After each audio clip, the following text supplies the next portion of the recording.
3要不都查出来，你还喝那个格柠檬茶，等把你闹死。来，下面有请我们第一件收藏品——3粒风干肉腊肉，腊肉是越放越香。那你这2片饺子肉呢？昨天是你吃的最香。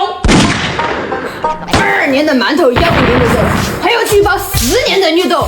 我的妈妈老手抄家了吧？老开门了。炒菜有本事你就吃嘛。还有这个08年抢的盐，再过几天成年了就可以给他开个成年礼了。盐又不得坏，鸡腿总会坏吧？那胎是什么时候入库的呢？上周那也还好啊。不是上周，是上周。韩国小时候闹钟什么话都蛮动气的。他是冷冻，不是永生。就你这样的还欣赏别人的柠檬呢？那我问你，3早饭有什么饭炒最香？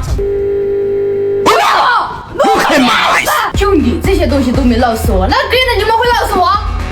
要不看你是我妈，明明315第一个举报你，就这些东西都让你踩。